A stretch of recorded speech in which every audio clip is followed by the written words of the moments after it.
En los primeros siglos del cristianismo, cuando las sombras del Imperio Romano se cernían sobre las comunidades de creyentes, hubo mujeres cuyas voces resonaron con una fuerza que desafió el silencio impuesto por la historia.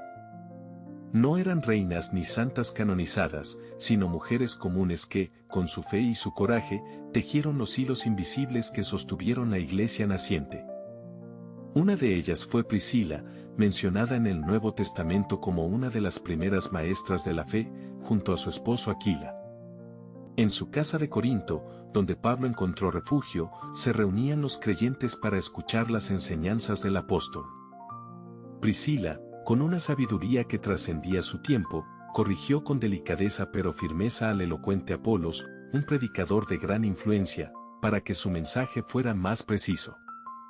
No fue una corrección desde la autoridad, sino desde el amor por la verdad, como lo hizo la mujer samaritana en el pozo, que con sus palabras llevó a muchos a Cristo, Juan 4:39. Su ejemplo muestra que la enseñanza no era privilegio exclusivo de los hombres, sino un don que el Espíritu repartía sin distinción. Pero Priscila no fue la única.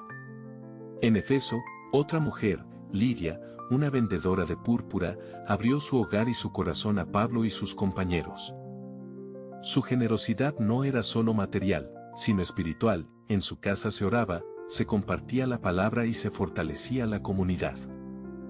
Como la viuda que dio sus 2 monedas, Marcos 12, 43-44, Lidia entendió que dar no era solo un acto de caridad, sino un acto de fe.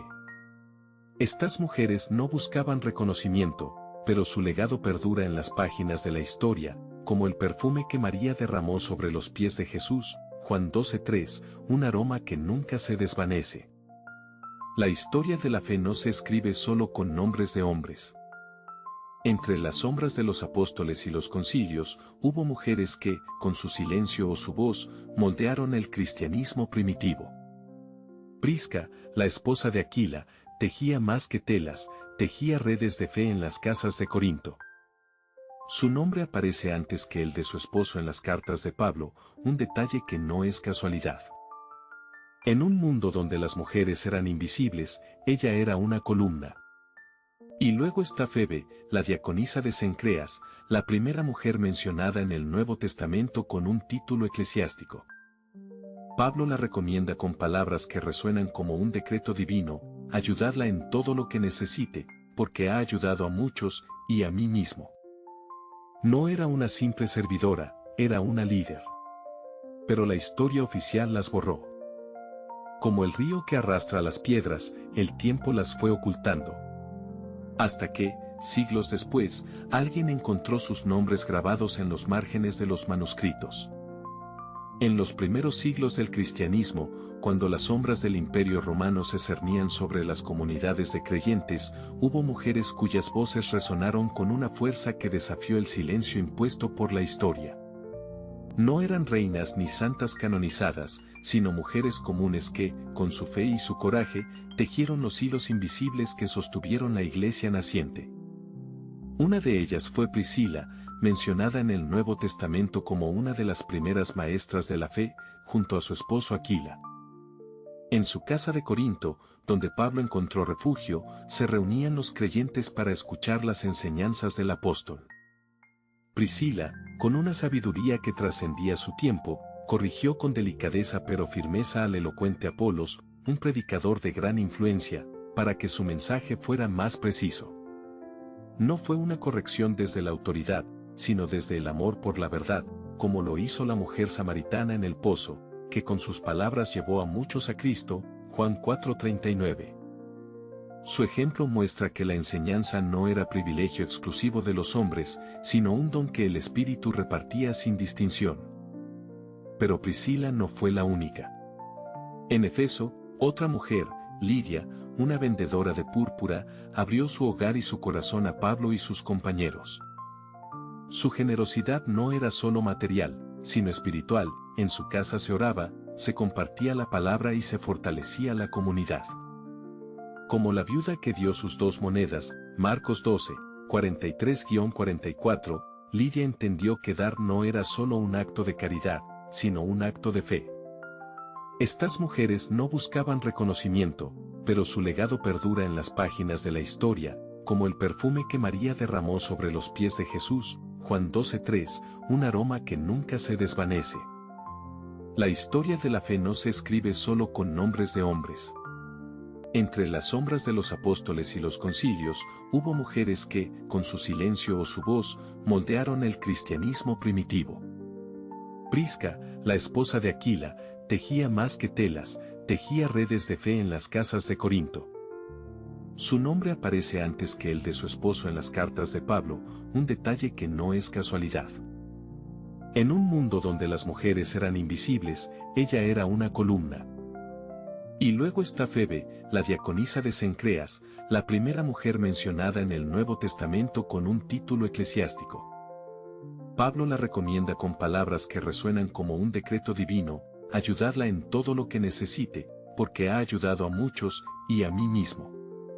No era una simple servidora, era una líder. Pero la historia oficial las borró. Como el río que arrastra las piedras, el tiempo las fue ocultando. Hasta que, siglos después, alguien encontró sus nombres grabados en los márgenes de los manuscritos. En los primeros siglos del cristianismo, cuando las sombras del Imperio Romano se cernían sobre las comunidades de creyentes, hubo mujeres cuyas voces resonaron con una fuerza que desafió el silencio impuesto por la historia. No eran reinas ni santas canonizadas, sino mujeres comunes que, con su fe y su coraje, tejieron los hilos invisibles que sostuvieron la iglesia naciente. Una de ellas fue Priscila, mencionada en el Nuevo Testamento como una de las primeras maestras de la fe, junto a su esposo Aquila. En su casa de Corinto, donde Pablo encontró refugio, se reunían los creyentes para escuchar las enseñanzas del apóstol. Priscila, con una sabiduría que trascendía su tiempo, corrigió con delicadeza pero firmeza al elocuente Apolos, un predicador de gran influencia, para que su mensaje fuera más preciso. No fue una corrección desde la autoridad, sino desde el amor por la verdad, como lo hizo la mujer samaritana en el pozo, que con sus palabras llevó a muchos a Cristo, Juan 4:39. Su ejemplo muestra que la enseñanza no era privilegio exclusivo de los hombres, sino un don que el Espíritu repartía sin distinción. Pero Priscila no fue la única. En Efeso, otra mujer, Lidia, una vendedora de púrpura, abrió su hogar y su corazón a Pablo y sus compañeros. Su generosidad no era solo material, sino espiritual, en su casa se oraba, se compartía la palabra y se fortalecía la comunidad. Como la viuda que dio sus 2 monedas, Marcos 12, 43-44, Lidia entendió que dar no era solo un acto de caridad, sino un acto de fe. Estas mujeres no buscaban reconocimiento, pero su legado perdura en las páginas de la historia, como el perfume que María derramó sobre los pies de Jesús, Juan 12:3, un aroma que nunca se desvanece. La historia de la fe no se escribe solo con nombres de hombres. Entre las sombras de los apóstoles y los concilios, hubo mujeres que, con su silencio o su voz, moldearon el cristianismo primitivo. Prisca, la esposa de Aquila, tejía más que telas, tejía redes de fe en las casas de Corinto. Su nombre aparece antes que el de su esposo en las cartas de Pablo, un detalle que no es casualidad. En un mundo donde las mujeres eran invisibles, ella era una columna. Y luego está Febe, la diaconisa de Cencreas, la primera mujer mencionada en el Nuevo Testamento con un título eclesiástico. Pablo la recomienda con palabras que resuenan como un decreto divino, ayudarla en todo lo que necesite, porque ha ayudado a muchos, y a mí mismo.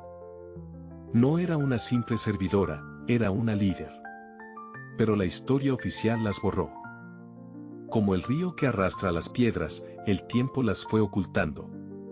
Hasta que, siglos después, alguien encontró sus nombres grabados en los márgenes de los manuscritos.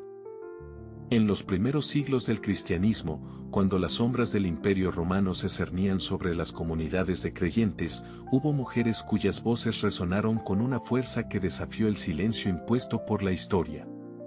No eran reinas ni santas canonizadas, sino mujeres comunes que, con su fe y su coraje, tejieron los hilos invisibles que sostuvieron la iglesia naciente. Una de ellas fue Priscila, mencionada en el Nuevo Testamento como una de las primeras maestras de la fe, junto a su esposo Aquila. En su casa de Corinto, donde Pablo encontró refugio, se reunían los creyentes para escuchar las enseñanzas del apóstol. Priscila, con una sabiduría que trascendía su tiempo, corrigió con delicadeza pero firmeza al elocuente Apolos, un predicador de gran influencia, para que su mensaje fuera más preciso. No fue una corrección desde la autoridad, sino desde el amor por la verdad, como lo hizo la mujer samaritana en el pozo, que con sus palabras llevó a muchos a Cristo, Juan 4:39. Su ejemplo muestra que la enseñanza no era privilegio exclusivo de los hombres, sino un don que el Espíritu repartía sin distinción. Pero Priscila no fue la única. En Efeso, otra mujer, Lidia, una vendedora de púrpura, abrió su hogar y su corazón a Pablo y sus compañeros. Su generosidad no era solo material, sino espiritual. En su casa se oraba, se compartía la palabra y se fortalecía la comunidad. Como la viuda que dio sus 2 monedas, Marcos 12, 43-44, Lidia entendió que dar no era solo un acto de caridad, sino un acto de fe. Estas mujeres no buscaban reconocimiento, pero su legado perdura en las páginas de la historia, como el perfume que María derramó sobre los pies de Jesús, Juan 12:3, un aroma que nunca se desvanece. La historia de la fe no se escribe solo con nombres de hombres. Entre las sombras de los apóstoles y los concilios, hubo mujeres que, con su silencio o su voz, moldearon el cristianismo primitivo. Prisca, la esposa de Aquila, tejía más que telas, tejía redes de fe en las casas de Corinto. Su nombre aparece antes que el de su esposo en las cartas de Pablo, un detalle que no es casualidad. En un mundo donde las mujeres eran invisibles, ella era una columna. Y luego está Febe, la diaconisa de Cencreas, la primera mujer mencionada en el Nuevo Testamento con un título eclesiástico. Pablo la recomienda con palabras que resuenan como un decreto divino: ayudadla en todo lo que necesite, porque ha ayudado a muchos, y a mí mismo. No era una simple servidora, era una líder. Pero la historia oficial las borró. Como el río que arrastra las piedras, el tiempo las fue ocultando. Hasta que, siglos después, alguien encontró sus nombres grabados en los márgenes de los manuscritos. Y entonces, como el profeta Oseas que escuchó la voz de Dios en el desierto, volvimos a oír sus ecos.